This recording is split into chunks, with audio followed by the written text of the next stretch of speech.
Okay, हम start करने जा रहे हैं हमारे एरिथमेटिक प्रोग्रेशन का एक्सरसाइज नंबर 2।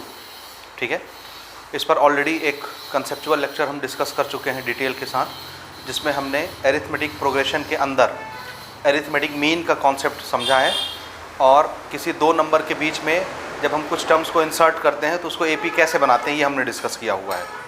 ठीक है, इन्हीं दो टॉपिक के ऊपर बेस्ड हमारा ये अगला एक्सरसाइज है, एक्सरसाइज नंबर 2। तो मैं उम्मीद करता हूँ कि आपको इसके बेसिक लेक्चर समझ में आ गए होंगे, क्योंकि हम अब टू द पॉइंट बात करेंगे इस एक्सरसाइज में। यहाँ पर हमको सिर्फ 8 क्वेश्चन बनाने हैं एक्सरसाइज नंबर 2 में, जिसके सारे कंसेप्ट ऑलरेडी हम डिस्कस कर चुके हैं।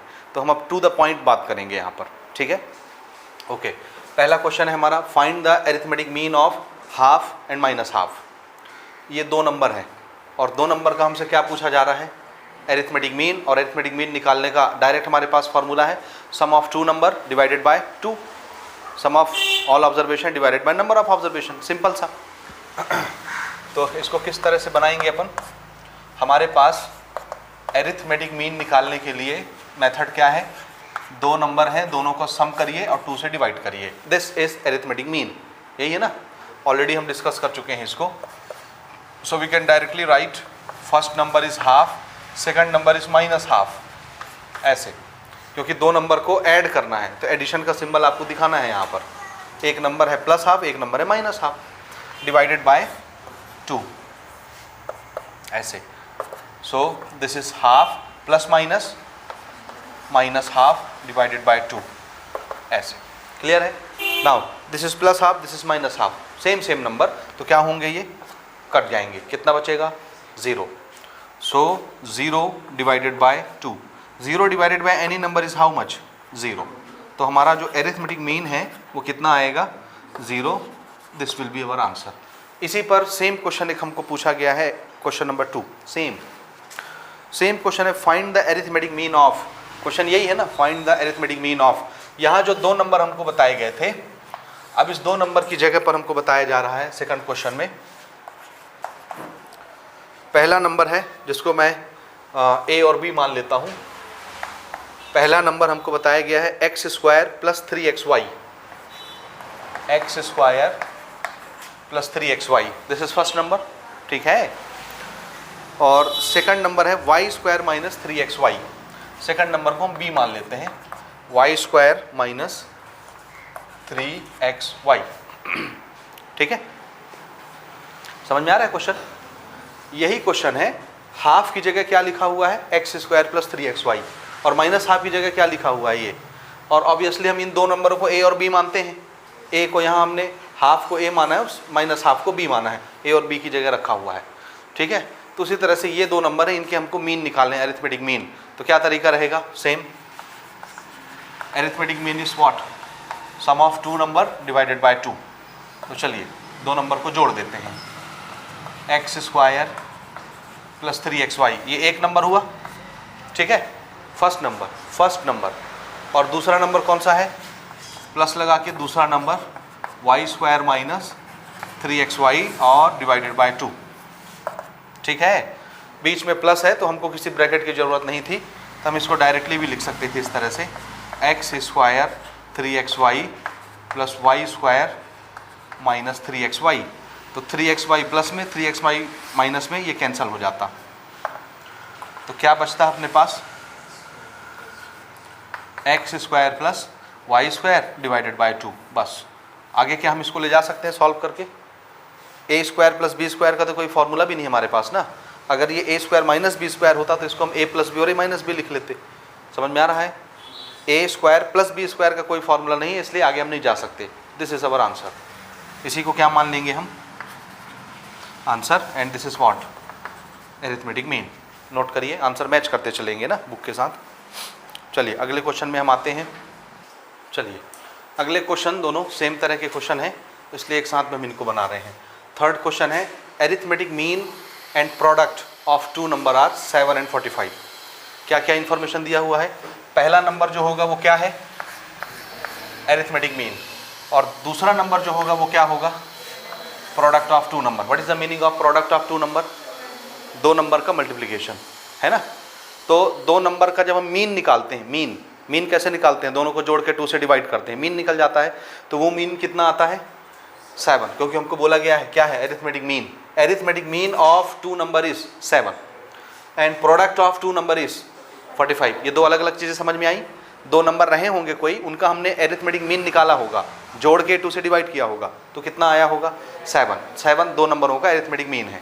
और उन्हीं दोनों नंबरों को मल्टीप्लाई किए होंगे, प्रोडक्ट निकाले होंगे, कितना आया होगा 45। तो ये 2 नंबर का प्रोडक्ट है 45।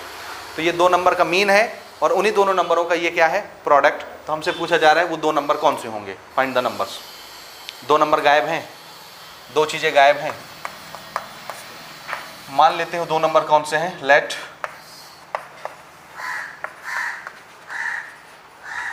The 2 numbers are a and b.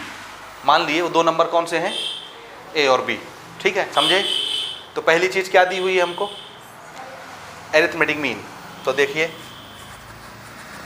Case 1 क्या दिया हुआ है, एरिथमेटिक मीन कितना 7। और एरिथमेटिक मीन कैसे निकालते हो आप, आपको अगर 2 नंबर पता हो तो आप मीन कैसे निकालोगे 2 नंबर का, a + b/2। तो 2 नंबर हमने a और b माना है, इन्हीं को तो निकालना है, a और b की वैल्यू 2 नंबर क्या होंगे। तो इसका मीन कैसे निकला होगा, तो आंसर है ऐसे निकला होगा, a + b / 2 करने से 7 आया होगा। ये चीज़ क्लियर है। अब a और b बस अननोन क्वांटिटी, तो मैं 2 उधर भेज दूँ क्रॉस मल्टीप्लाई कराने। तो ये क्या बन जाएगा, a + b = 2 × 7, यानी a + b = कितना 14। This is first equation. ये एक इक्वेशन बन गया, ध्यान से देखिएगा। ठीक है, देखो फिर से समझिए कितनी चीजें गायब हैं यहाँ, 2 अननोन क्वांटिटी। और 2 अननोन क्वांटिटी को सॉल्व करने के लिए क्या लगता है, 2 इक्वेशन। इसलिए हमको 2 इक्वेशन चाहिए। 2 इक्वेशन कहाँ से आएंगे, 2 कंडीशन क्वेश्चन देगा। तो 2 कंडीशन क्वेश्चन ने दिया है। पहला कंडीशन क्या दिया है, 2 नंबरों का मीन आपको बता दिया है 7। ठीक है, तो इस पहले कंडीशन से पहला इक्वेशन ये हमने बना लिया, बन गया इक्वेशन। मीन दिया था 7, मीन हमने लिखा, इधर उधर ट्रांसपोज किया और हमको ये इक्वेशन मिल गया, एक इक्वेशन सेट।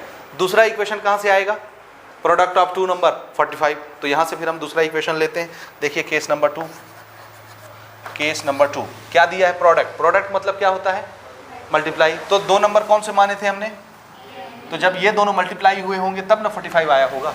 तो इसका मतलब है a × b कितना आया होगा 45। लेकिन क्या अपन इसको इक्वेशन माने, क्योंकि हमारा लीनियर इक्वेशन इन 2 वेरिएबल जो है वो प्लस माइनस वाला होता है, मल्टीप्लाई वाला नहीं होता। आया समझ में कि नहीं आया, आया। तो अब हम कैसे करें, एक काम हम ये कर सकते हैं, ये 2 इक्वेशन है हमारे पास। अगर मैं इसको इक्वेशन 2 मान लूँ तो कोई प्रॉब्लम नहीं है, हम ऐसा कर सकते हैं, यहाँ से किसी एक वेरिएबल की वैल्यू निकाल के यहाँ रखेंगे, आंसर आ जाएगा। नहीं समझे, किसी एक वेरिएबल की वैल्यू यहाँ से निकालो और इसमें रख दो। जैसे a की वैल्यू निकाले तो a की वैल्यू क्या हो जाएगी, b a के साथ मल्टीप्लाई में उधर जाएगा डिवाइड, तो a की वैल्यू क्या हो जाएगी 45/b। a की जगह रख दीजिए, क्या हो गया 45/b। अब b और b, सिर्फ b ही है इस इक्वेशन में, एक अननोन क्वांटिटी। तो वो एक अननोन क्वांटिटी एक सिंगल इक्वेशन से सॉल्व हो जाएगा कि नहीं, तो इससे b की वैल्यू आ जाएगी। समझे आप कि नहीं समझे। या यहाँ से आप a और b की वैल्यू निकाल के यहाँ डाल दीजिए। जैसे यहाँ a की वैल्यू अगर आप निकालोगे तो क्या लिखोगे, b उधर चला जाएगा माइनस में, 14 - b, ये किसकी वैल्यू हो गई, तो a की जगह रख दो 14 - b। तो b और ये b, एक इक्वेशन में b बस दिखेगा, हमारा आंसर आ जाएगा b वाला। आप समझ रहे हैं इसको कि नहीं समझ रहे। कैसे निकालना पसंद करेंगे आप, इक्वेशन 1 से वेरिएबल निकाल के 2 में डालूं कि 2 से निकाल के 1 में डालूं। यहाँ पर हम linear equation in 2 variable elimination method से नहीं बना पाएंगे, क्योंकि दोनों एक फॉर्मेट के नहीं है। ये प्लस वाला है, देखो प्लस प्लस वाला, ये मल्टीप्लाई वाला है। और हमारे लीनियर इक्वेशन वाले इक्वेशन कैसे होते हैं, प्लस प्लस में। ठीक है, तब हम उसको एलिमिनेट कर लेते थे। यहाँ एलिमिनेशन नहीं होगा क्योंकि दोनों एक जैसे नहीं हैं। ठीक है कि नहीं। तो ठीक है, अगर हम एलिमिनेशन नहीं लगा पाएंगे तो हम सब्स्टिट्यूशन लगा लेंगे, क्या प्रॉब्लम है। 2 इक्वेशन तो है हमारे पास, किसी एक इक्वेशन से एक वेरिएबल की वैल्यू निकालिए और दूसरे इक्वेशन में डाल दीजिए। तो अब आप बताइए कि हम 1 से निकाल के 2 में डालें कि 2 से निकाल के 1 में डालें, आंसर दोनों में आना है वही। ठीक है, कहीं से भी कहीं भी डाल सकते हैं। तो कैसे करें जी, बोलिए। 1 से निकाल के 2 में डालें, तो देखिए फ्रॉम 1 किसकी वैल्यू निकालें, a + b की वैल्यू 14 है, a निकाल दूं मैं। a = क्या हो जाएगा 14 - b। a यहाँ झंडा लगाएंगे, तीसरा इक्वेशन, क्योंकि बाद में हम इसी को यूज़ करेंगे, क्योंकि b की वैल्यू आ जाएगी, तो b की वैल्यू यहाँ रख के हम किसकी वैल्यू निकालेंगे, a की वैल्यू, तो बाद में इसको यूज़ करेंगे। ठीक है, अब इसको उठा करके कहाँ से निकाले हैं जी, इक्वेशन 1 से, तो कहाँ पुट कर दें, सेकंड इक्वेशन में इसको पुट करिए a की जगह। चलिए शुरू करिए। चलिए, तो इस a की वैल्यू को अब हम इक्वेशन 2 में पुट करें, तो जहाँ पे a था, ये सेकंड इक्वेशन, जहाँ पे a था वहाँ हमने क्या लिख दिया, a की वैल्यू 14 माइनस b। अब ये b जो है a के साथ मल्टीप्लाई में था, तो ये पूरा a का वैल्यू है, तो b इस पूरे के साथ मल्टीप्लाई में रहेगा। हो गया। अब हम b को दोनों में मल्टीप्लाई करा लेते हैं। क्या होगा जब b 14 से मल्टीप्लाई होगा, 14b plus minus minus b into b, b square is equal to 45। ठीक है, अब ये बन गया क्वाड्रेटिक इक्वेशन, दिख रहा है क्वाड्रेटिक। इन दोनों को उठा के हम उस तरफ ले जाते हैं ताकि b स्क्वायर हमारा पॉजिटिव रहे, तो इन दोनों को उठा के उस तरफ ले जाएं, इधर क्या बचेगा, 0। समझ आ रहा है, तो ये b स्क्वायर निगेटिव है, उधर जाके क्या हो जाएगा, पॉजिटिव, तो b स्क्वायर उस तरफ जाके पॉजिटिव हो गया। 14b इधर पॉजिटिव है, उधर जाएगा तो निगेटिव हो गया। और उधर पहले से कौन है, 45 साइन क्या है, प्लस, और इस तरफ क्या बचा, दोनों अगर उधर चले गए तो 0। ये समझ में आया equation, this is quadratic equation, इसको हमने सॉल्व करना है। देखिए, target is 1 multiplied by 45, 2 number सोचना है जिसको मल्टीप्लाई करने में 45 आए और प्लस और माइनस करने में 14 आए। ऐसे 2 नंबर बताइए जिसको मल्टीप्लाई करें आपस में तो 45 बन जाए, और उन्हीं को प्लस या माइनस करें 14 बन जाए। कौन कौन, 5 और 9, वेरी गुड। 5 9 जा 45, और 5 और 9 जोड़ने से 14 आता है। 2 नंबर आपको मिल गए, 9 और 5, करेक्ट। तो अब आप यहाँ इस साइन तक एज इट इज लिखेंगे। उसके बाद पहला नंबर 9 और कौन सा बताया आपने, 5 ना, ओके ठीक है। पहले मैं लिख लेता हूँ 9b और दूसरा मैं लिख लेता हूँ 5b, ठीक, क्योंकि b भी है साथ में। ओके, ये जैसे हम लोग x का क्वाड्रेटिक इक्वेशन पढ़ते थे ना, x वेरिएबल का, यहाँ पे वेरिएबल कौन है, b, तो क्या प्रॉब्लम है। 2 नंबर आपने सोच लिया 9 और 5, अब इनको जोड़ के 14 लाना है कि घटा के 14 लाना है, जोड़ के। एक माइनस साइन यूज़ हो चुका है, तो जोड़ने के लिए कौन सा साइन यूज़ करना चाहिए, माइनस, तब ना माइनस माइनस क्या होगा, प्लस।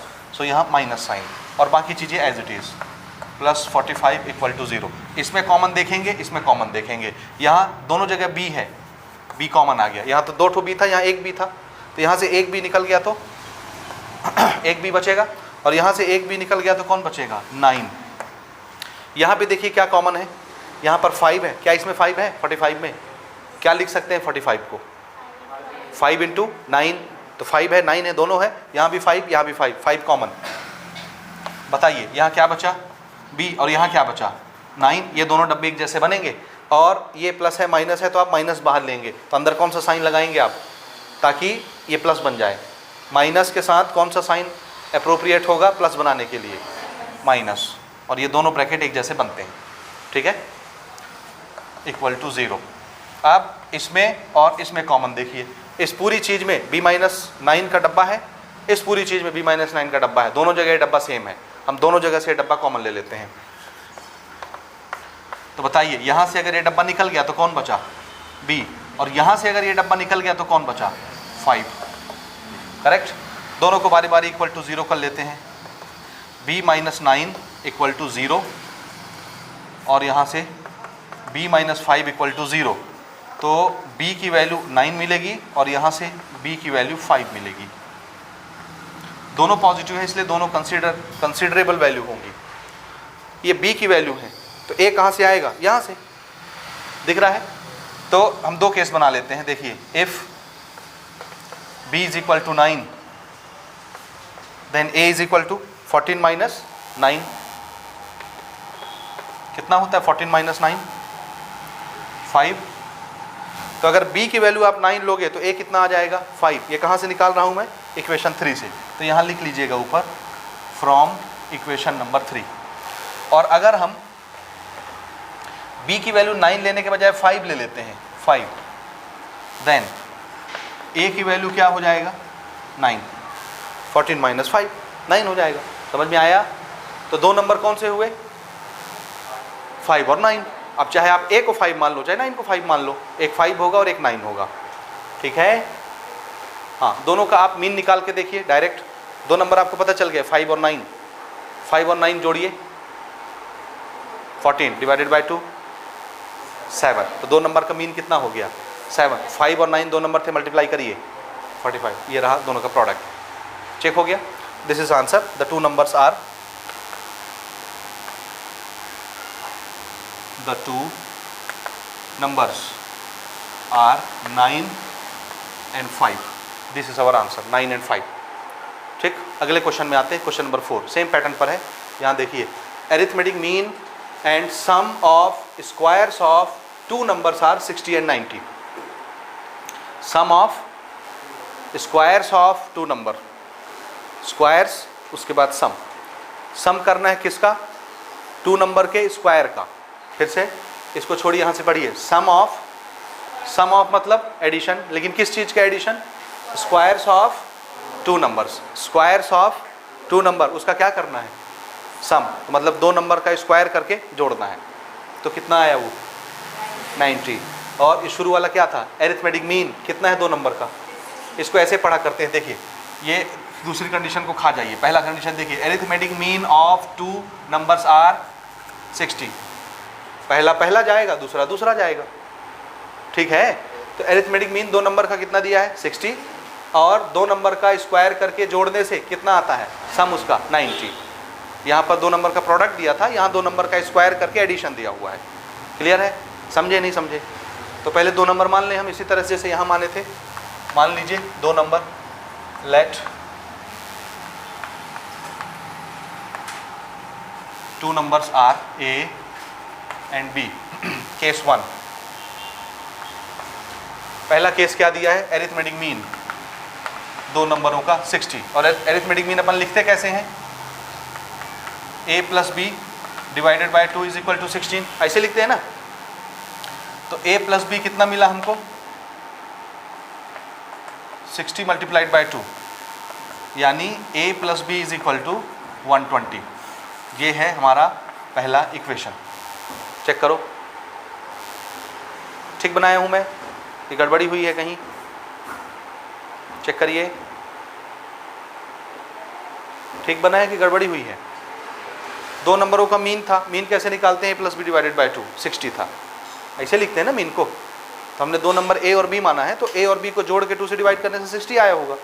2 उधर भेज दीजिए, 120 हो गया। तो a plus b is equal to कितना हो गया 120। ये पहला कंडीशन हो गया। जाहिर सी बात है, दो चीज़ गायब है तो दो इक्वेशन लगेंगे, इसलिए दो कंडीशन दिया है। एक कंडीशन एरिथमेटिक मीन बता दिया है, और दूसरा condition sum of square of two number बता दिया है। तो दूसरे केस में आते हैं, केस 2। ये हैं दो नंबर, क्या करना है इनको, दोनों नंबरों का सम की स्क्वायर, पहले स्क्वायर। तो दोनों नंबर को हमने ऐसे स्क्वायर किया और क्या किया सम, तो आंसर कितना आ गया, आंसर 90। ठीक है, sum of square of two number is 90। Clear है, ये दूसरी कंडीशन हो गई। अब इसको कैसे बनाएंगे, बहुत आसान है, टेंशन नहीं लेना हमको क्या करना है, it will be treated as equation number 2। किसी एक इक्वेशन से एक वैल्यू निकालो, दूसरे में डाल दो। तो यहाँ से निकाल लेते हैं इक्वेशन 1 से, from first a plus b is equal to 120। तो a की वैल्यू निकाल लूँ यहाँ से मैं, 120 माइनस बी दिख रहा है, और इसका हम नाम रख देते हैं इक्वेशन 3। बाद में हम इसी को यूज़ करके a की वैल्यू निकालेंगे। ठीक है, ये कहाँ से निकाला है मैंने, इक्वेशन 1 से। तो पुट कहाँ करूँगा, इक्वेशन 2 में जहाँ a आता होगा, a की जगह पुट कर दीजिए, पुट इन इक्वेशन नंबर 2 रखिए। a फॉर एप्पल की जगह रख दीजिए इसको, 120 माइनस बी किसकी जगह रख रहा हूँ मैं, a, लेकिन a का स्क्वायर है और ये a की वैल्यू है, तो इस पूरे का क्या करेंगे हम, स्क्वायर। करेक्ट। उसके बाद क्या लिखना है, उसके बाद b स्क्वायर, उसके बाद 90। ठीक है, डाउट कोई। अब देखिए, ये दो नंबर का स्क्वायर है, एक नंबर माइनस दूसरे नंबर का स्क्वायर, तो इसको क्या मानोगे, a माइनस बी का स्क्वायर, a माइनस बी का होल स्क्वायर। और इसका फॉर्मूला हमारे पास होता है a माइनस बी का होल स्क्वायर, क्या होता है याद करिए, a square minus 2ab plus b square. आता है फॉर्मूला सबको, तो हम इसको उस फॉर्मूले से एक्सपांड कर लेंगे। a स्क्वायर यानी 120 का स्क्वायर करना पड़ेगा आपको, कोई करके बताइए। 120 12 मल्टीप्लाइड बाय 12 144, और 120 में 2 0 आ जाएंगे। समझ में आया? ठीक है, ओरल कर लेंगे, कोई ज़रूरत नहीं है। देखिए ए स्क्वायर माइनस 2 इंटू ए इंटू बी, देखो चेक करो, ए स्क्वायर ये है ना, ए है बी, तो ए स्क्वायर क्या होगा, इसका स्क्वायर 120 का, माइनस 2 इंटू ए इंटू बी, दिखा, और फिर क्या लिखते हैं अपन, प्लस बी स्क्वायर। ये हमने किसको एक्सपांड किया, ये हमने ए माइनस बी के फॉर्मूले को एक्सपांड किया यहाँ तक। अब इसको लिखेंगे, इसको लिखेंगे, इसको लिखेंगे, समझ में आता है? तो अब हम क्या लिखेंगे, plus b square is equal to 90, ठीक है। हाँ, इसका स्क्वायर कितना हो जाएगा, 120 इंटू 120, 12 का स्क्वायर क्या होता है 144, और 2 2 0 हो जाएगा, ये हुआ स्क्वायर, डायरेक्ट सॉल्व हो जाएगा अगर आपको स्क्वायर याद है तो। हाँ, यहाँ देखिए 2 इंटू 120, 12 दूनी 24, 240, और साथ में ये बी ये तीनों चीज़ें मल्टीप्लाई हो रही थी आपस में, तो ये हो जाएगा 240 बी, 240 बी। हाँ, इसको देखिए, b square plus b square, 2b square, क्या हो जाएगा 2b square is equal to 90। अब हम ऐसा करते हैं, 90 को भी इधर ही बुला लेते हैं ताकि इस नंबर के साथ एडजस्ट होकर वो टोटल हो जाए। तो पहले मैं इसको लिखूंगा 2b स्क्वायर को, 2b स्क्वायर, फिर दिस इज माइनस 240b। अच्छा, ये था प्लस में 14400, 90 उधर प्लस में इधर आएगा, माइनस इक्वल टू 0, ठीक है। अब ये दो नंबर हैं, दोनों नंबर साथ में सॉल्व होकर के कितना होंगे, हम यहाँ से स्टार्ट करते हैं। 2b स्क्वायर माइनस 240b, बताइए, इसमें 90 घटाइए, 400 में ये शुरू का 2 डिजिट छोड़ दो, दिस इज 400, 400 में 90 जाएगा तो कितना बचेगा 310, ठीक है, समझ आता है? तो 14310 पॉजिटिव ना, 14310 इक्वल टू 0, चेक करिए, ठीक लिखा है मैंने, ठीक है, गड़बड़ है, ठीक है। ये 2 से डिवाइड होता है, ये 2 से डिवाइड होता है, ये 2 से डिवाइड होता है, ये 2 से डिवाइड होता है, तो सबको 2 से डिवाइड करके थोड़ा छोटा कर लो। तो इसको 2 से डिवाइड किया बी स्क्वायर, इसको 2 से डिवाइड किया 120, इसको 2 से डिवाइड करवाइए, 2 7 जा 2 डिजिट 14, खत्म, 2 1 जा 2, 1 बचा 11 हो गया, 2 5 जा 10, 1 बचा फिर 10 हो गया, 2 5 जा। चेक करिए कैसे डिवाइड किया मैंने, क्या आप कर पा रहे हैं? कर लोगे यहीं पे ऑन द स्पॉट ना, पक्का?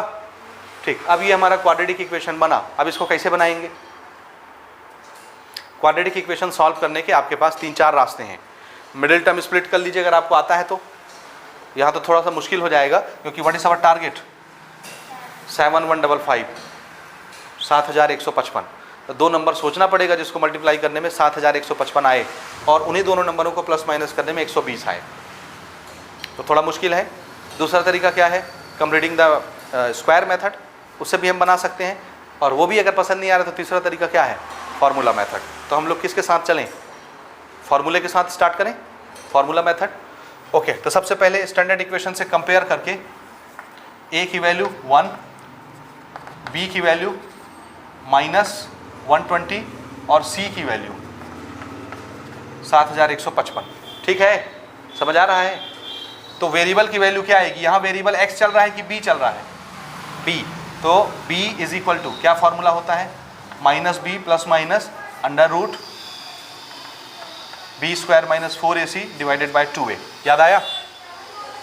आया याद? चलिए जी, पुट करिए b की वैल्यू -120 प्लस माइनस b का स्क्वायर 120 का square minus 4 multiplied by a for apple is 1, c for cat is, ये बड़ा हो जाएगा 7155 divided by 2 multiplied by 1, this will B 120 plus minus. इसको ज़रा देखिए, ये 120 का स्क्वायर कितना हो जाएगा 14400, किए है ना यहाँ पे 120 का स्क्वायर 14400, और इसको मल्टीप्लाई कर लीजिए 4 से, 4 5 जा 20, 4 5 जा 22, 4 1 जा 6 और 4 7 जा 28, यही होगा, तब तो गड़बड़ हो जाएगा आंसर। ये हमारे रूट के अंदर निगेटिव बन रहा है, 14,400 छोटा होता है, 28,600 बड़ा होता है, तो आंसर निगेटिव आएगा, तो फिर इसका आंसर आएगा नहीं। तो या तो हमने कहीं फिर गड़बड़ी की है और या फिर कहीं लिखने में मिस्टेक हुआ है। थोड़ा सा एक बार चेक करिए, चेक करिए। हाँ, तो गड़बड़ी कहाँ है? यहाँ से पता चल जाता है कि कहीं मिस्टेक हो गया है, क्योंकि ये बड़ा नंबर आ गया, ये छोटा। आंसर कैसा आना था? निगेटिव, और निगेटिव चीज़ों का रूट सॉल्व नहीं होता, और इसका तो कुछ ना कुछ तो आंसर आना ना, 2 नंबर पूछा है इसने, तो आंसर तो आना है, और यहाँ हम फंस जा रहे हैं। इसका मतलब कहीं पे हमने मिस्टेक किया है। मिस्टेक कहाँ किया है? ये 2 नंबर मीन क्या दिया था? 6, और 2 नंबर के स्क्वायर का सम 90 था, और हमने गलती से उसको 60 लिखा हुआ है। ठीक, तो हम इसको सुधारेंगे ना। ये 6 देखिए कैसे कैसे करेंगे। ये शुरू में आपको टोकना था ये, तो ये कितना हो जाएगा? ओनली 12। ठीक है, देखिए फिर आराम से आप सुधारिएगा ना। 12 हो गया यहाँ तक। अब हमने क्या किया? दूसरा तो ये ठीक था, 2 नंबर के स्क्वायर का सम 90, दिस इज 90। अब इक्वेशन 1 से जब हम वैल्यू निकालेंगे तो ये वैल्यू सिर्फ इतनी रहेगी, 12 माइनस बी। इसको रखेंगे यहाँ, तो ये कितना होगा? सिर्फ 12 माइनस बी का स्क्वायर। ठीक है, अब यहाँ हम फॉर्मूला लगाएंगे, इट इज़ ओनली 12 का square minus 2 into 12 into b square equal to 90। ठीक है, इसका 12 का स्क्वायर सिर्फ कितना होगा? 144। फिर से 12 दूनी 24, only this is 24b plus 2b square is equal to 90। यहाँ तक करेक्ट है। अब हमने क्या किया? 90 इधर बुलाया, तो 2b स्क्वायर को पहले लिखा, उसके बाद ये है 24b, और ये सिर्फ कितना है? 144 माइनस 90, 144 माइनस 90 इक्वल टू 0। हाँ, 2b square 24b and this is how much? 144 minus 90 करिए। 4 में से 0 गया 4, और 14 में से 9 गया 5, 54। 2 से डिवाइड कर दिया सबको। This is only 12 and this is 2 2 जा 4, 2 7 जा 14। हाँ, अब हमारा टारगेट क्या है? 27। 2 नंबर सोचिए जिसका मल्टीप्लाई 27 हो, प्लस माइनस करने में 12 आए, 9 और 3, तो ये हमारा उसी से बन जाएगा, मिडिल टर्म स्प्लिट से। तो हमको फिर इतना गुणा भाग नहीं करना। एक छोटा सा प्रिंटिंग मिस्टेक इतनी सारी टॉलरेंस करवाता है। ठीक है, ओके। 2 नंबर हमने क्या सोचा? एक नंबर 9b और दूसरा नंबर 3b। 9 3 जा 27, 9 में से 3 जोड़ दिए, 12 आ गया। जोड़ने के लिए माइनस साइन यूज़ कर रहे हैं हम ना।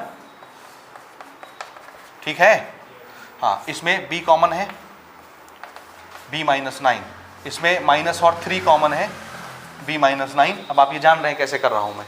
ठीक है, दोनों डब्बे b माइनस 9 कॉमन निकले, और यहाँ बचा b माइनस 3 इक्वल टू 0। दोनों को बारी बारी इक्वल टू 0 किए, b की वैल्यू 9 मिली, b की वैल्यू 3 मिली। करेक्ट, तो a की भी 2 वैल्यू आएगी, यहाँ से दिख रहा है। हाँ, from equation 3 if b is equal to 9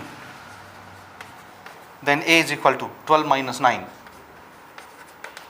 3, और if b is equal to 3 then a is equal to 12 minus 3 9। तो अगर a की वैल्यू आप 3 मानते हो तो b 9 हो जाएगा, और a की वैल्यू 9 मानते हो तो b 3 हो जाएगा। तो 2 नंबर कौन से हुए? Then 2 numbers are 3 and 9। Check करिए, देखिए, चेक करते हैं। ये क्या दिया हुआ था? सबसे पहले मीन, तो इन दोनों नंबरों का मीन निकालिए, 3 और 9 का। 9 और 3 12 डिवाइडेड बाय 2 6। करेक्ट, और ये क्या दिया था? स्क्वायर करके सम, तो 3 का स्क्वायर किए, 9 का स्क्वायर किए, 81। 9 और 81 जोड़ दीजिए, 9 और 81 कितना? 90। ये आ गया ना 9, स्क्वायर करके सम, तो करेक्ट है ये। ठीक है, नोट करिए। थोड़ा सा मिस्टेक के कारण आपको परेशानी उठानी पड़ी, इसको करेक्ट कर लीजिए। हाँ, ये हमारे एग्जाम्पल टाइप क्वेश्चंस आ गए। फिर से दूसरे पैटर्न का क्वेश्चन है ये। आई बात समझ? तो हमारा क्वेश्चन है form an AP by inserting 6 term between -4 and 10। ये 2 नंबर हमको नोन है, इसके बीच में कितने टर्म्स हमको डालने हैं? और ऐसे टर्म डालिए कि जो सीरीज़ बने वो क्या बन जाए? AP बन जाए, यानी हमको AP बनाना है, फॉर्म एन AP, उसने शुरू में बोला है क्या बनाना है आपको, AP। तो इसमें -4 और 10 के बीच में कितने टर्म्स डालने हैं, 6, और सेम क्वेश्चन है, सेम क्वेश्चन 11 और -7 के बीच में कितने टर्म्स डालने हैं, 5 टर्म्स। तो सेम क्वेश्चन हो गया दोनों को, इसलिए हमने साथ में लिखा है और साथ में बनाएंगे। ठीक है, शुरू करें। चलिए, यहाँ पर दो गिवन नंबर कौन से हैं, गिवन नंबर कौन कौन से हैं, -4 और 10। यहाँ पर दो गिवन नंबर कौन से हैं, एक साथ चल रहे हैं ना, गिवन नंबर कौन से हैं, 11 और -7। ठीक है, एक जैसा पैटर्न है ना, इसलिए मैं साथ में आपको बता रहा हूँ। ठीक है, आप आराम से फिर लिखिएगा, धीरे धीरे देखते जाइए। ठीक, ठीक है, कन्फ्यूजन हो रहा है, कन्फ्यूजन हो रहा है, एक एक बनाएं, है ना, दोनों हाथ से नहीं खाना चाहिए, है ना। ठीक, चलिए शुरू करते हैं। एक जैसा है, लेकिन जहाँ तक सिमिलैरिटीज है वहाँ तक मैं लिखता हूँ, फिर बाकी काम हम अलग अलग करेंगे। करेक्ट। तो ये दो नंबर कौन से, -4 और 10। कितने नंबर हमको इंसर्ट करने हैं, नंबर ऑफ टर्म्स इंसर्टेड कितने, 6। और वो 6 टर्म्स कौन से होंगे, 6 टर्म हमको इंसर्ट करने हैं। तो ये 6 टर्म कौन से हैं, आंसर है एक मान लेते हैं A1, A2, A3, A4, A5, A6। समझ रहे हो, ये टर्म्स हो गए हमारे जिसको इंसर्ट करना है -4 और 10 के बीच में। इस क्वेश्चन में कितने टर्म्स इंसर्ट करने हैं, नंबर ऑफ टर्म्स इंसर्टेड,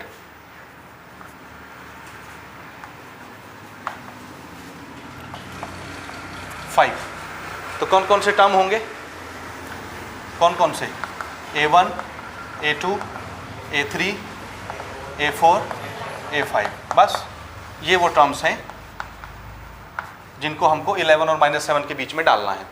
जब भी हम ये टर्म्स इन दोनों नंबर के बीच में डालेंगे, 11 और -7 के बीच में, तो क्या बन जाएगी, AP बन जाएगी। तो AP क्या होगी, AP क्या बनेगा, पहला नंबर है 11 और बीच में क्या डालना है, A1, A2, A3, A4, A5, 5 term डाल दिए और लास्ट नंबर कौन सा था, -7। ये क्या बन गई हमारी, AP, दिस इज AP। इसी तरह से यहाँ पर हमको 6 टर्म डालने हैं, किसके बीच में, -4 और 10 के बीच में। तो AP क्या बनेगी, पहला नंबर है -4 और बीच में 6 टर्म डालने हैं, A1, A2, A3, A4, A5, A6, 6 number हो गए और आखिरी नंबर कौन सा है, 10। ये हमारी AP बन गई। तो हमारा क्वेश्चन है फॉर्म एन AP, हमारा क्वेश्चन है फॉर्म एन AP। तो आपको AP बना के दिखाना है। बना के दिखाने का मतलब है ये पांचों टर्म्स की वैल्यू आपको चाहिए, A1 से लेके A5 तक। यहाँ भी ये 6 टर्म्स की वैल्यू आपको चाहिए, A1 से लेके A6 तक, और ये पूरा AP आपको लिख के दिखाना है लास्ट में। समझ गए, पक्का। तो इसको निकालने का क्या तरीका है, इसको निकालने का तरीका ये है, देखिए अगर मैं A1 निकालना चाहता हूँ तो देखो ये पहला टर्म मुझे दिख रहा है क्वेश्चन में, ये AP है ना, तो AP का तो पहला टर्म ये ना है।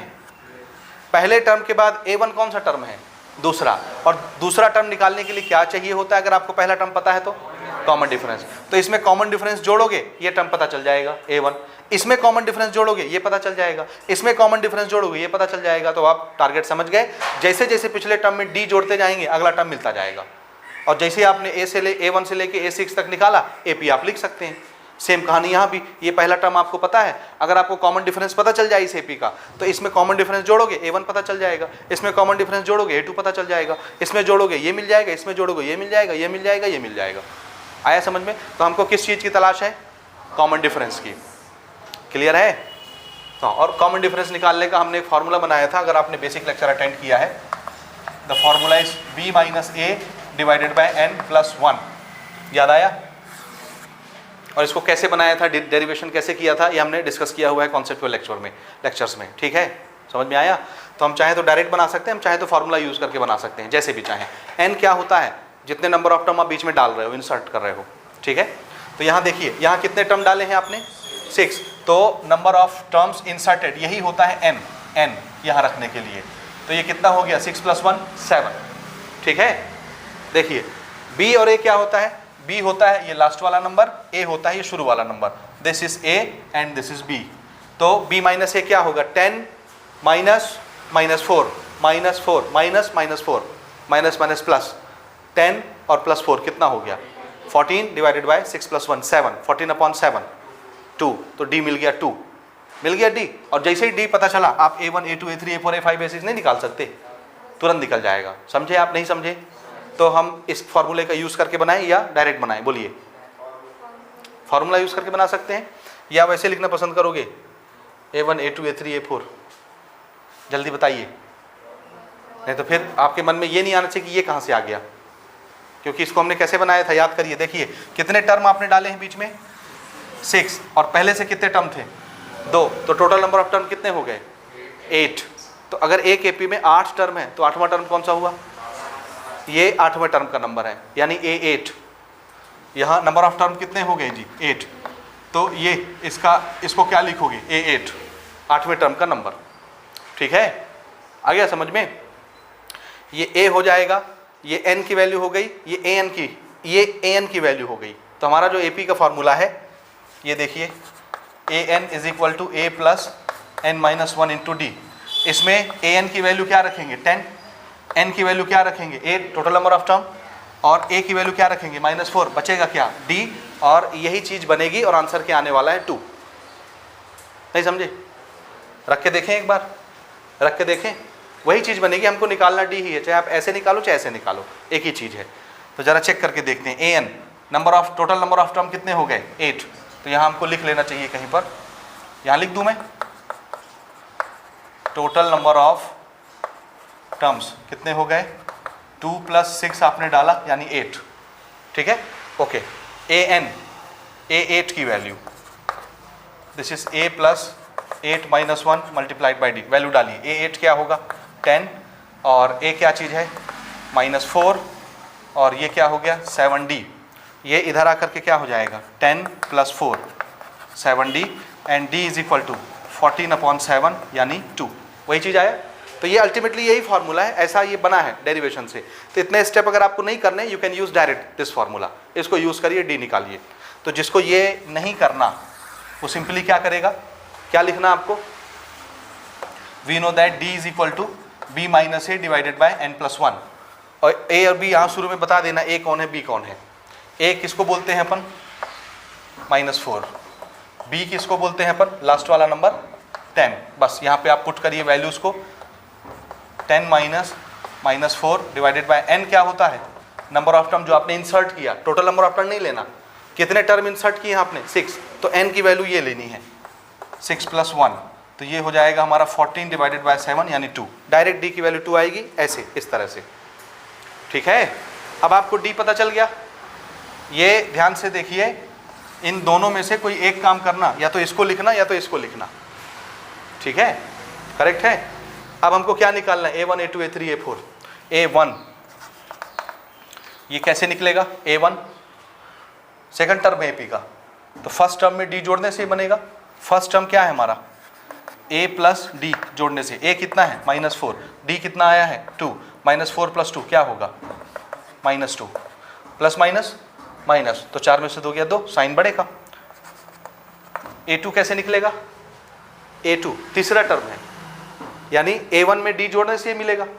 तो A1 में क्या करोगे D जोड़ोगे, A1 कितना आया है हमारा -2 और इसमें 2 जोड़ दिए, कितना आएगा 0। फिर A3 कैसे मिलेगा, A3 A2 में D जोड़ने से मिलेगा, समझ रहे हो। A2 कितना आया है 0 और D की वैल्यू क्या है 2, कितना हो जाएगा ये 2। फिर इसी तरह से A4 कैसे मिलेगा, A3 + D, A3 कितना निकालें हम 2 और D भी हमारा 2 है, कितना हो जाएगा 4। इसी तरह से A5 A4 + D, A4 की वैल्यू है 4 और D हमको जोड़ना है, दिस इज 6। इसी तरह से A6 A5 + D, A5 की वैल्यू आई थी 6, 2 आप जोड़ेंगे, दिस इज 8। हो गया। तो आपने A1 से लेके A6 तक निकाल लिया। अब हमको क्या लिखना है AP। AP अपना क्या था -4 और क्या था A1 A2 A3 A4 A5 A6 और लास्ट में 10, यही था ना AP। अब आपके पास A1 से लेके A6 तक की वैल्यू है, डाल दीजिए बीच में, AP बन गया।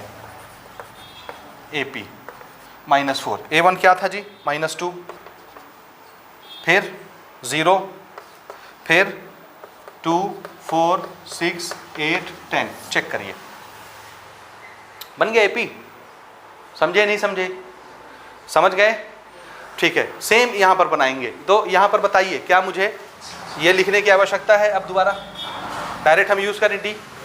सो वी नो दैट, यहाँ पे लिखेंगे हियर A क्या चीज़ होगा 11, यही लेते हैं ना एक नंबर, और ये दूसरा नंबर जो गिवन होता है A और B मानते हैं। तो A किसको मान लिए 11 को, B किसको मानेंगे -7 को, है ना। Total number of term inserted, कितने नंबर इंसर्ट किए गए हैं दो नंबर के बीच में 5। तो बताइए कॉमन डिफरेंस का फॉर्मूला क्या है? B - A divided by n+1, ठीक है, समझ रहे हो। B की वैल्यू -7 माइनस A की वैल्यू 11 डिवाइडेड बाय n की वैल्यू 5 + 1। चलिए माइनस माइनस प्लस, 11 और 7 18, निगेटिव, और 5 और 1 6, ये कट के कितना हो जाएगा -3, ठीक है। D आ गया डायरेक्ट -3। अब D अगर आ गया तो हम A1 A2 A3 A4 A5 निकाल सकते हैं। शुरू करें। A1 कैसे मिलता है? पहला टर्म प्लस कॉमन डिफरेंस। पहला टर्म क्या था 11, कॉमन डिफरेंस कितना आया -3, जोड़ दीजिए। देखिए प्लस माइनस क्या होता है, प्लस माइनस माइनस, तो 11 में 3 चला गया, कितना बचा 8 पॉजिटिव। समझ रहे हो?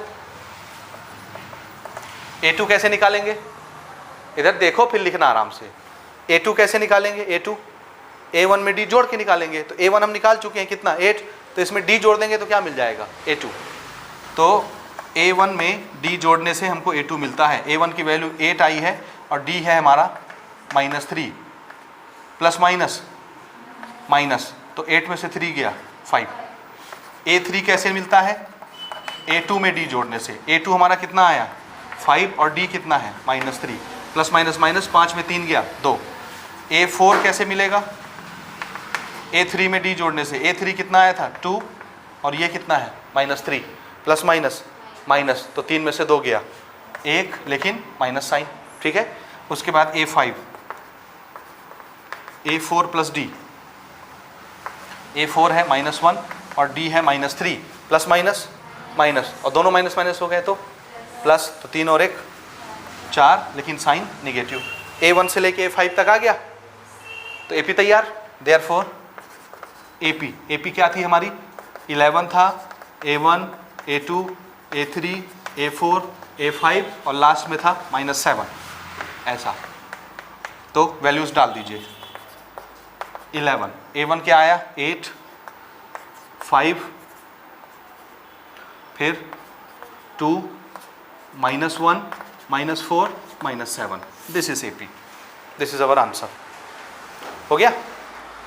तो या तो आपको D निकालने के लिए इसका सहायता लेना है डायरेक्ट फार्मूले का, या हमारा जो रेगुलर मेथड है निकालने का उससे निकालना है। ये फार्मूला इसी से बनाया गया है जैसे यहाँ मैंने निकाला है, ठीक है। चलिए नेक्स्ट क्वेश्चन की तरफ प्रोसीड करेंगे, नोट करिए इसको। तो अगला क्वेश्चन लेते हैं, क्वेश्चन नंबर 7। ये जो हमारा एक्सरसाइज है, एक्सरसाइज नंबर 2, अगर परीक्षा में से कोई क्वेश्चन आता है, परीक्षा में यहाँ से अगर कोई सवाल आता है तो वो ये है क्वेश्चन नंबर 7, ठीक है, समझ गए। और जो आपने क्वेश्चन नंबर 1 और 2 बनाया या 3 4 बनाया, 1 2 3 4, 2 नंबर का मीन निकालने का 1 मार्क्स के लिए पूछा जाता है, बन जाएगा। हमने ऑलरेडी बना लिया 1 और 2 क्वेश्चन, ठीक है। और कभी कभी हमसे ये पूछा जाता है कि हमने आपको 2 नंबर का मीन बताया है, 2 नंबर का प्रोडक्ट दे दिया या स्क्वायर का सम दे दिया, तो आप 2 नंबर बताइए। जैसे क्वेश्चन नंबर 3 और 4 आपने बनाया, तो क्वेश्चन नंबर 1 से लेके 4 तक आपको प्रैक्टिस करना है बढ़िया से। उसमें भी 1 और 2, फर्स्ट और सेकंड क्वेश्चन, और दूसरा ये क्वेश्चन है क्वेश्चन नंबर 7 जो अक्सर एग्जाम में पूछा जाता है हमसे, ठीक है, इस एक्सरसाइज से। तो इसको मार्क करके रखेंगे। क्वेश्चन क्या है देखिए, इफ़ इन एन AP, किसी AP में the mean of Pth and Qth term is equal to the mean of Rth and Sh term. कोई AP है, उसमें से Pth टर्म और Qth टर्म का हमने मीन निकाला। मीन कैसे निकालते हैं? दोनों को जोड़ते हैं, 2 से डिवाइड करते हैं, है ना। और Rth टर्म और Sh टर्म का मीन निकाला, कैसे निकालेंगे? Rth टर्म और Sh टर्म को जोड़ेंगे, 2 से डिवाइड करेंगे। तो Pth टर्म और Qth टर्म का मीन RF टर्म और SF टर्म का मीन दोनों कैसा आया, बराबर, इक्वल लिखा है, इक्वल। किसी AP में PH और QH टर्म के का मीन जो है RH और SF टर्म के मीन के बराबर है, तो हमको प्रूव करके दिखाना है कि P plus Q R plus S के बराबर होगा। P Q नंबर होंगे, R और S नंबर होंगे, किसी टर्म के नंबर। समझे नहीं समझे? शुरू करें। बहुत तुच्छा सा क्वेश्चन है, खाली देखने में कठिन लगता है कुछ नहीं। देखिए, किसी भी टर्म के नंबर को लिखना आपको आता है कि नहीं? जैसे NH टर्म का नंबर कैसे लिखते हैं उसको, AN। तो PH टर्म के नंबर को कैसे लिखेंगे, AP। QH टर्म के नंबर को AQ, RS टर्म के नंबर को AR, SS टर्म के नंबर को AS। और उसको एक्सपांड करना हमको आता है। अगर NH टर्म का नंबर है तो कैसे एक्सपांड होता है, A plus n-1D। NH term के नंबर में n दिखता है, तो PH टर्म के नंबर में P दिखेगा, QH टर्म के नंबर में Q दिखेगा, RH में R दिखेगा, SF में S दिखेगा। ये तो हमको आता है। चलिए डायरेक्ट शुरू करूँ मैं, शुरू करूँ। देखिए, अकॉर्डिंग टू द क्वेश्चन क्या दिया हुआ है, ये है PH टर्म का नंबर और ये है QH टर्म का नंबर, ठीक है। इसी तरह से ये है RH टर्म का नंबर और ये है SS टर्म का नंबर, ठीक है। ये दो ठो नंबर हो गए, PH टर्म का नंबर, QH टर्म का नंबर, RS टर्म का नंबर, SS टर्म का नंबर। अगर मैं दोनों को जोड़ के 2 से डिवाइड कर दूं तो ये मैंने क्या निकाल लिया, PH और QH टर्म के नंबर का मीन। RS और SS टर्म के नंबर को जोड़ के 2 से डिवाइड कर दिए तो ये क्या निकाल लिया, दोनों RS और SS टर्म के नंबर का मीन। और क्वेश्चन क्या बोलता है, ये दोनों मीन कैसे होंगे, बराबर। ये लिखा है ना क्वेश्चन ने, कि नहीं लिखा है? तो आप चाहें तो इसको अलग अलग हेडिंग बना के लिख सकते हैं, arithmetic mean of PH term and QH term, यही ना लिखोगे ऐसे। फिर arithmetic mean of RH term and SS term, ऐसे लिखोगे। फिर अकॉर्डिंग टू क्वेश्चन, दोनों बराबर, तो आओगे अल्टीमेटली यहीं पे। तो वैसे लिखें विधिवत बना के कि समझ में आता है आपको, यहाँ से आता है ना। चलिए शुरू करें। अच्छा, हमको एक्सपांशन आता है, इसको एक्सपांड करना आता है कि नहीं? NH टर्म के नंबर को कैसे एक्सपांड करते हो? हाँ, तो ये अब हम स्टार्ट करने से पहले A और D यूज़ करने वाले हैं। तो आप क्या करेंगे, यहाँ पे पहली लाइन में मान लेंगे किसी AP का फर्स्ट टर्म और कॉमन डिफरेंस क्या है, A और D। तो यहाँ से हम शुरू करते हैं। मैं इसको दोबारा लिख दूंगा। आप क्या लिखेंगे, जगह है ऊपर ना एक लाइन आपके पास, एक आध लाइन है, छोटी सी जगह, तो लिख लीजिए, let first term and common difference of AP be A and D respectively. हो गया। और फिर से वही वाली लाइन लिख देता हूँ जिसको आपने मिटते हुए देख के अच्छा नहीं सोचा था।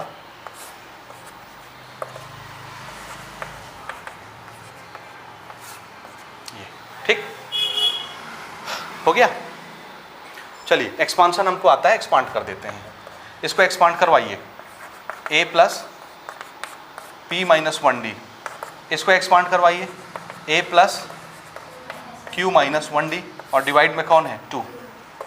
इसी तरह से RH टर्म को एक्सपांड कराइए, A plus R minus 1D। इसको एक्सपांड कराइए, A plus S minus 1D, S ना, और डिवाइड में कौन है, 2। दोनों का डिनोमिनेटर सेम है, दोनों का डिनोमिनेटर कैंसिल हो जाएगा। क्यों कैंसिल काहे होगा? मैं अगर इसको क्रॉस मल्टीप्लाई कराने के लिए उधर भेजूँ तो ऊपर आएगा, ऊपर और नीचे का 2 कैंसिल, इसलिए डायरेक्ट काट दिए, ठीक है। अब देखिए, A प्लस A, कितने A हो गए, 2A। इनको हम साथ में लिख लेते हैं, P minus 1D plus Q minus 1D, ठीक है। समझे नहीं समझे? इधर भी देखिए, A प्लस A 2A, इनको साथ में लिख लेते हैं, R minus 1D plus S minus 1D। यहाँ तक समझे? समझे? हाँ, अब देखो, ये चीज़ और ये पूरी चीज़ आपस में प्लस में है, प्लस प्लस, ये भी सब आपस में प्लस प्लस में है। तो अगर मैं इस 2A को उधर भेजूंगा तो किस में आ जाएगा, माइनस में। 2A प्लस में 2A माइनस में क्या होगा, कट जाएगा। तो वैसे ही काट दो, काहे को ले जाओगे अगर दूर का सोच लेते हो तो, ठीक है। अब हम D को कॉमन निकालते हैं। देखिए, इन दोनों में D है, D हमने कॉमन निकाला, तो यहाँ क्या बचेगा, P माइनस 1, और ये प्लस है तो ब्रैकेट की जरूरत नहीं है, D कॉमन निकल चुका है, तो क्या लिखना है, Q माइनस 1। समझ में आता है? इक्वल टू, यहाँ भी D कॉमन ले लीजिए। क्या लिखूंगा मैं अंदर, R minus 1 plus S minus 1, ठीक है। दोनों तरफ से D भी कैंसिल हो जाएगा, क्योंकि ये दो चीज़ मल्टीप्लाई में थी, ये दो चीज़ मल्टीप्लाई में थी। तो D उधर भेजता तो डिवाइड में आता, तो D वैसे ही कट जाता, ठीक है। समझ रहे हो कैसे काट रहे हैं? ठीक। आप यहाँ पे गुणा भाग लगाइए, कितना हुआ देखिए, देखिए देखिए, P प्लस में, Q प्लस में, ठीक है, -1 कटेंगे तो नहीं, तो माइनस माइनस क्या होता है प्लस, तो 1 1 जोड़ के क्या हो गए 2, लेकिन साइन नेगेटिव। यहाँ पे देखिए R और S, R प्लस में S प्लस में, -1 -2, दोनों तरफ -2 आया, -2 कैंसिल हो गया, क्योंकि हम इस -2 को उधर ले जाते तो +2 बनता, +2 -2 कैंसिल हो जाते, वैसे ही काट दिए। इधर क्या बचा, इधर क्या बचा, और ध्यान से देखिए यही चीज़ तो लाना था हमको, ठीक है, नोट कर लीजिए इसको। आखिरी क्वेश्चन लेते हैं, क्वेश्चन नंबर 8 हमारी एक्सरसाइज का। हमारा क्वेश्चन है n टर्म्स लाइज बिटवीन, कितने टर्म्स डाल रहे हैं हम लोग, n टर्म्स, और इसका एक एग्जाम्पल पैटर्न ऑलरेडी हम बना चुके हैं। एग्जाम्पल नंबर कौन सा था मुझे बताएंगे बुक देख के, 13 ना। एग्जाम्पल नंबर 13 में हमने n टर्म्स इंसर्ट करने वाला एक क्वेश्चन बनाया, जिसमें n की वैल्यू हम निकालते हैं, कितने टर्म डालें कि सीरीज क्या बन जाए, AP बन जाए। किस दो नंबर के बीच में डालना है, 7 और 49 के बीच में n टर्म्स आपको इंसर्ट करना है, n टर्म्स। और सिचुएशन क्या बताया, if ratio of 4th term and n-1th term is 5:4, ये दिया है ना। चौथे टर्म का रेशियो और n-1th टर्म का रेशियो कितना है, 5:4। तो बताइए कितने टर्म डालेंगे ताकि वो सीरीज क्या बन जाए, AP बन जाए। ठीक है, समझ गए, नहीं समझे? हाँ, इसमें ना क्वेश्चन में एक छोटा सा मिस्टेक है, ठीक है। मिस्टेक ये है कि ये n-1 टर्म नहीं होगा, n-2th टर्म होगा। Please correct the question, n-2th term, नहीं तो जो आंसर बुक में लिखा हुआ है वो कभी मैच नहीं होगा। ठीक है, समझ गए? तो कितना होना है उसको, n-2th टर्म। ठीक है, अब कैसे है वो आप नहीं समझेंगे, मैं समझूंगा, क्योंकि मैं इसको पिछले कई सालों से पढ़ा रहा हूँ, तो मैं हर साल बच्चों को करेक्ट करवाता हूँ इसको। ठीक है, इसलिए इसको माइंड करिए। अभी आपको पता चल जाएगा, जब हमारा आंसर आएगा तब आपको पता चलेगा कि वहाँ यही होना चाहिए, तभी हमारा आंसर आएगा, नहीं तो नहीं आएगा। फिर आप पागल होंगे कि आंसर मैच क्यों नहीं हो रहा। ठीक है ना, तो चलिए शुरू करते हैं। अच्छा, एक चीज़ और, इसमें ये जो रेशियो देता है क्वेश्चन, जिस टर्म के बारे में क्वेश्चन बताता है रेशियो, वो कौन से टर्म होते हैं? आंसर है जो टर्म आप इंसर्ट करते हो, जितने टर्म, ये उसके टर्म्स होते हैं। याद आया? एग्जाम्पल में भी हमने यही आपको डिस्कस किया था वहाँ पर। ठीक है, चलिए शुरू करते हैं। तो 2 नंबर के बीच में हमको इसको इंसर्ट करना है, n term. Let n terms are, कौन कौन से टर्म है, a1 a2 a3 और ऐसे करते करते an। ये है हमारे n टर्म्स, जिसको हमको 2 नंबर के बीच में डालना है। तो जैसे हम इन टर्म्स को 2 नंबर के बीच में डालेंगे, जो क्या बन जाएगा सीरीज पूरा, AP। देयरफॉर AP क्या बना, कौन से 2 नंबर थे जी, 7 और 49। तो 7 और 49 के बीच में हमने n टर्म्स डाले, a1 a2 a3 a4, ऐसे करते करते करते करते an, ये n टर्म हो गए, और लास्ट में कौन सा नंबर आएगा, 49। तो 7 और 49 के बीच में ये n टर्म्स हमने इंसर्ट कर दिए, दिख रहा है ना, ये हमने डाल दिए बीच में। तो ऐसे ही आपको लकीर नहीं बनानी है, समझने के लिए मैंने खींचा है। ठीक है, ये रहा 7, ये रहा 49 और बीच में n टर्म हमने डाल दिए। तो ये क्या बन गया जी हमारा, दिस इज NAP, AP बन गया। क्लियर? तो अब हमने कितने टर्म्स डाले वो हमको बताना है, n की वैल्यू बताना है, नंबर ऑफ टर्म्स निकालने नहीं बोला है यहाँ पे। अभी तक क्या बोलता था, AP बना के दिखाओ, तो आपको a1 a2 a3 a4 निकालना पड़ता था। यहाँ पे AP बनाने नहीं बोला है, सिर्फ क्या पूछा है, कितने टर्म आपने डाले, उसकी गिनती बस बताइए, बस। समझ आ गया? अदरवाइज टर्म्स अगर निकालना होता तो हमको क्या चाहिए होता, कॉमन डिफरेंस। तो इसमें जोड़ते तब ये मिलता, इसमें जोड़ते कॉमन डिफरेंस तो ये मिलता। तो D की आवश्यकता पड़ती, यहाँ D की आवश्यकता नहीं पड़ेगी हमको। समझ रहे हैं आप? ओके, आप कैसे बनाएंगे, देखिए, this is what first term. ठीक है, समझ गए, नहीं समझे? समझ गए, ओके। कितने टर्म हो गए टोटल इसमें, total number of terms n आपने डाले हैं, और शुरू में कितने नंबर थे, 2 नंबर, तो टोटल नंबर ऑफ टर्म कितने हो गए। हाँ, तो यहाँ मैं लिख देता हूँ, टोटल नंबर ऑफ टर्म्स कितने हो गए, n+2। n हमने डाल दिए बीच में और 2 नंबर पहले से थे, तो टोटल n+2 टर्म हो गए। ठीक है, समझ गए, नहीं समझे? n+2 टर्म हुए। अब हमको d की वैल्यू चाहिए क्योंकि हमको d और a रखना पड़ेगा। तो d कैसे निकालेंगे? हमारे पास डायरेक्ट फार्मूला है d का, या आप चाहें तो लंबे मेथड से जा सकते हैं। कैसे जाना पसंद करेंगे? डायरेक्ट फार्मूले से। Okay, what we have the direct formula, d is equal to how much, b minus a divided by n+1। ठीक है, a ये है, टोटल नंबर ऑफ टर्म ये हो गया, b क्या चीज है? यही होता है ना, a हम लेते हैं शुरू वाले नंबर को, ये a है, और b किसको लेते हैं? ये लास्ट वाले नंबर को, a और b। ठीक है, और n क्या चीज होता है? जितने नंबर ऑफ टर्म आप इंसर्ट करते हो। तो हमने कितने नंबर ऑफ टर्म इंसर्ट किए? n नहीं, n+2 तो टोटल टर्म है AP का। n यहाँ इस फॉर्मूले में जो n आता है वो कौन सा n होता है? जितने टर्म आपने दो नंबर के बीच में डाले हैं। तो हमने कितने टर्म डाले हैं? हाँ, तो ये टोटल नंबर ऑफ टर्म से कंफ्यूज नहीं होना, यहाँ मैं लिख देता हूँ number of terms inserted, n की वैल्यू n। समझ रहे हो ना, कितने टर्म हमने बीच में डाले? n। तो क्या लेना है? नंबर ऑफ टर्म, n की वैल्यू n ही लेना, जितने टर्म डालोगे वही लिखोगे यहाँ पे। क्लियर है? तो हमको a की वैल्यू पता है, हमको b की वैल्यू पता है, हमको नंबर ऑफ टर्म कितने इंसर्ट किए हैं वो पता है, तो हम क्या निकाल सकते हैं? d। चलिए रखवाइए, b की जगह क्या रखना है? 49। a की जगह क्या रखना है? 7। कितने टर्म डाले हैं जी? n+1। This is d। और इसको छोटा कर लेते हैं एक step, d is equal to 49 में 7 जाएगा, कितना बचेगा? 42। यही बचेगा ना। This is value of d। किसकी वैल्यू हो गई ये हमारे d की वैल्यू हो गई। करेक्ट। अब मेरे पास a फॉर एप्पल की वैल्यू है, d फॉर डॉग की वैल्यू है। अब हम आते हैं अपने कंडीशन पर। यहाँ तक समझ गए आप कि नहीं समझे? अब हमको क्या दिया हुआ था according to question? Fourth term और n-2th टर्म का रेशियो कितना होता है? 5:4। तो देखिए अकॉर्डिंग टू क्वेश्चन,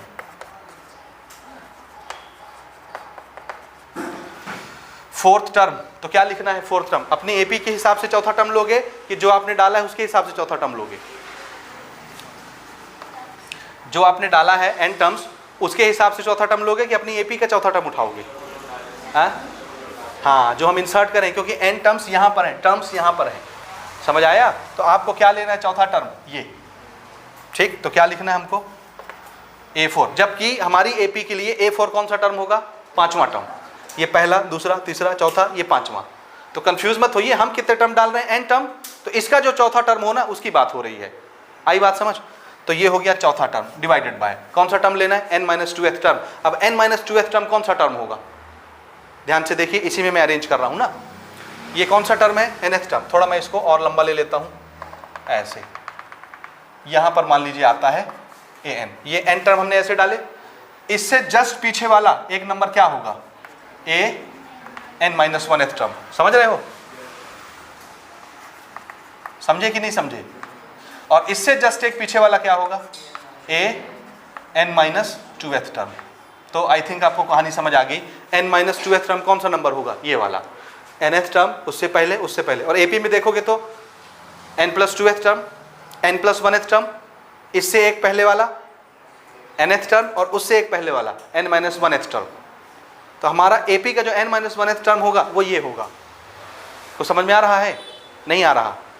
ये दोनों नंबर इसके पीछे लिख लो ना जी, समझ आ जाएगा। तो इस नंबर की तलाश है हमको n-2th टर्म की, और उतना गुणा भाग नहीं करना है, हमको पता है यही आएगा, यही होगा ना, क्योंकि हम तो इसको डाल रहे हैं, तो हमको इससे मतलब है। तो हमको ना इन दो नंबरों का रेशियो दिया हुआ है, ये चौथा टर्म और ये वाला n-2th टर्म, ये nth term, n-1th term, n-2th term. Clear है? इन दोनों का रेशियो क्वेश्चन ने कितना बताया है? 5:4। अब इनको एक्सपांड करना हमको आता है। आता है कि नहीं? आता है कि नहीं आता? हाँ जी, याद रखिएगा, मेरे एपी के हिसाब से ये कौन सा टर्म है? कौन सा? पांचवा। और मेरी एपी के हिसाब से ये कौन सा टर्म होगा? n+2th term. टोटल कितने टर्म है जी इसमें? n+2। भैया n टर्म आपने डाले, दो नंबर पहले से थे, तो टोटल टर्म कितने हो गए? n+2, n+1, nth और उससे एक पहले वाला। नहीं समझे? ये देखो an के पीछे कौन आएगा? n-1। और उसके पीछे कौन आएगा? n-2। 2। तो हमको इसकी तलाश है ना, इसकी और इसकी। तो मेरे AP के हिसाब से ये कौन सा टर्म है? पहला, दूसरा, तीसरा, चौथा, पांचवा। तो बेसिकली ये पांचवा टर्म है ये। और मेरी AP के हिसाब से ये कौन सा टर्म होगा? ये टोटल कितने टर्म है? n+2th term. n+2 टर्म है ना, n आपने डाले, 2 नंबर पहले थे, टोटल n+2 हो गए। तो ये n+2वां टर्म हो गया, n+1वां term, nth term, n-1th term. तो हमारी AP के हिसाब से ये कौन सा टर्म होगा? n-1th term. समझ में आ रहा है? ठीक है, आया नहीं आया? आया। अब ये हमने टर्म ऐसे लिख दिया। अब इसको जब एक्सपांड करोगे तो कैसे एक्सपांड करोगे? पांचवा टर्म कैसे एक्सपांड होता है? a + 5 - 1d। तो 5 - 1 क्या होता है? 4। तो मैंने पिछले एग्जाम्पल में आपको बताया था, a के साथ जो नंबर यहाँ लिखा रहेगा वही नंबर आता है d के साथ। तो यहाँ क्या आएगा जब हम इसको एक्सपांड करेंगे? तो a + 4d। बोलिए, डाउट है कोई? एग्जाम्पल में भी हम इसको डिस्कस कर चुके हैं। ये n-1th टर्म है। तो जब आप इसको एक्सपांड करोगे तो कैसे लिखोगे? a + n की जगह n-1 और -1 एक रहेगा, n की जगह n-1 ऐसा मल्टीप्लाइड बाई d। ठीक है, जैसे इसको जब एक्सपांड करते तो n की जगह क्या लिखते? 5 - 1, तो वो 4 हो जाता। यहाँ 4 दिखता है, 4 आया, 4d। और जब इसको एक्सपांड करोगे तो क्या हो जाएगा? ये n-2d हो जाएगा, क्योंकि यहाँ a के साथ n-2 है, तो यहाँ भी d के साथ क्या दिखेगा? n-2। a + n-2d। बोलिए, कोई डाउट कि आ रहा है? समझ में आ रहा है? ठीक, अब हम इसको क्रॉस मल्टीप्लाई कराएंगे फटाफट और इसको बनाएंगे। चलिए, 4 का मल्टीप्लाई इन दोनों में, 4 का मल्टीप्लाई a में 4a, 4 का मल्टीप्लाई 4 में 16d, 5 का मल्टीप्लाई इन दोनों में 5 × a 5a, 5 का मल्टीप्लाई इसमें 5n-2 × d। करेक्ट हो गया? हाँ जी, ये a हम उधर ले जाएंगे और इसको इधर ले आएंगे d वाले को। तो ये है 16d - 5n-2d is equal to 5a, 4a उधर जाके माइनस हो गया। ठीक है, चलिए थोड़ा सा देखिए इसको। 16d मल्टीप्लाई करते हैं, नहीं पहले हम d कॉमन ले लें ना, क्योंकि हमारे पास d की वैल्यू है, d की वैल्यू हम रखेंगे। तो d हम कॉमन ले लेते हैं। तो यहाँ क्या बचेगा? 16 माइनस 5 का मल्टीप्लाई कराइए, 5 × n, 5n plus minus minus minus minus plus 5 × 2 = 10, और दोनों में d था तो d हम यहाँ कॉमन निकाल लिए। समझ आया? इसका d और इसका d बाहर निकल गया। ये कितना बचेगा? 5a - 4a 1a, a बस लिख दे, चलेगा कि नहीं चलेगा? तो यहाँ अब ये दोनों नंबर जुड़ जाएंगे। देखिए 16 भी नंबर है, 10 भी नंबर है, तो 16 + 10 26 माइनस 5n। ठीक है, मल्टीप्लाई में d इज इक्वल टू में a। कोई डाउट यहाँ तक नहीं है ना? a और d की वैल्यू हमारे पास अवेलेबल है। देखिए a फॉर एप्पल कितना था और d फॉर डॉग ये था। डाल दो a और d की जगह। तो पहले d की जगह देखिए, 26 माइनस 5n। हाँ, d की जगह क्या रखना है? ये मल्टीप्लाई में 42 डिवाइडेड बाय n+1, और a की जगह क्या रखना है? 7। ये ठीक है, समझ रहे हो? अब क्या करें? ये न्यूमरेटर आपस में मल्टीप्लाई होंगे और ये चला जाएगा 7 से मल्टीप्लाई होने। ये मल्टीप्लाई में ऊपर, तो ये पूरा मिला के न्यूमरेटर है, ये डिनोमिनेटर है, तो बीच में इक्वल लगा है, तो क्रॉस मल्टीप्लाई कराएंगे, n+1 उधर चला जाएगा। तो इधर क्या बचा? 42 का मल्टीप्लाई कराओ 26 के साथ, बताइए कितना आता है? 42 का मल्टीप्लाई 26 के साथ, और 5 का मल्टीप्लाई 42 के साथ। हम इसको ऐसे नहीं लिखेंगे, डायरेक्ट लिखेंगे। कोई मल्टीप्लाई कर रहा है? 42 मल्टीप्लाइड बाई 26 282, करेक्ट है? ठीक है, 42 मल्टीप्लाइड बाई 26 282, 42 मल्टीप्लाइड बाई 5 5 2 = 10 और 5 4 = 21। ठीक है, लेकिन इसमें n भी है तो n भी आएगा, divided by n+1 is equal to 7। भेज दें अब इसको उधर क्रॉस मल्टीप्लाई होने, भेज दें, चेक कर लेना जी सही मल्टीप्लाई। हाँ, कौन सा? ये 42 मल्टीप्लाइड बाई 26 कितना आता है? 1092 ना? ओके, ठीक है, अच्छा हुआ चेक कर लिया। 1092, ठीक है, 1092 करेक्ट। अब ये n+1 उधर जाएगा, 7 से मल्टीप्लाई होने, तो ये कितना बनेगा देखिए 1092 माइनस 210n, ये हो गया 7n प्लस 7। अब ये n वाला है, ये भी n वाला है, तो n को n के पास भेज दो, नंबर को नंबर के पास बुला लो, तो 210 माइनस में उधर भेज देते हैं, प्लस हो जाएगा। ठीक है, 210 उधर जाके क्या हो गया प्लस, 7n पहले से उधर प्लस में था, इधर क्या था नंबर 1092 और ये नंबर था 7, उधर प्लस में, इधर बुलाइए नंबर के पास क्या हो जाएगा माइनस। ये इसको थोड़ा सा रिजॉल्व करते हैं। कितना आएगा, घटाइए इसको, 92 में 7 गया 85, 92 में 7 गया 85 ही होगा ना। हाँ, उधर देखिए 210n प्लस 7n 217n। ठीक है, अब n की वैल्यू निकालने के लिए क्या करना है, 217 को इधर डिवाइड में, करेक्ट। तो n is equal to 1085 divided by 217। कटाइए, किससे कटेगा, 7 से तो कटता, आई थिंक ये तो 7 से कटता है, 7 3 जा 7 1 जा, ये भी 7 से कटता होगा, 7 1 जा 7 5 जा 7 5 जा कटता है। चलिए कटाइए, 7 का टेबल पढ़िए एक बार, 7 1 जा कितना आया 7, 10 में से 7 गया 3 और 8 38 हो गया। 7 का टेबल कितनी बार पढ़े 38 तक पहुँचे, 7 5 जा 35, 38 में 35 गया 3 और 5 35, 7 5 जा 35, 7 3 जा 21 और 7 1 जा। हाँ, अब आप 31 का टेबल 5 बार पढ़ के देखो, 31 का टेबल 5 बार पढ़िए, 31 5 जा 155 होता है भाई, 35 जा 150 होता है, तो 31 का टेबल 5 बार पढ़ोगे 155 नहीं आएगा, 155 नहीं समझे। हाँ ठीक, तो ये दोनों कट के क्या आंसर देंगे 5, तो n की वैल्यू क्या आ गई 5। इसका मतलब है दो नंबर के बीच में कितने टर्म डालने पड़ेंगे AP बनाने के लिए, 5 term, A1 A2 A3 A4 A5, बस उससे ऊपर नहीं जाएगा। आ गया समझ, बस यहीं तक हमसे पूछा है। अब आप अपना आंसर मैच करिए सबसे पहले बुक में, सही है। वो सही क्यों आया, इसलिए आया क्योंकि यहाँ मैंने टर्म क्या लिया है n-2। अगर मैं n-1 लेके बनाता तो फिर ये आंसर नहीं आता हमारा, तो ये प्रिंटिंग मिस्टेक है, इसलिए आप उसको करेक्ट करेंगे, n-2 करेक्ट है। तो समझ में आ गया ना। तो इसके साथ हमारा एक्सरसाइज 2 यहाँ पर समाप्त होता है। ठीक है।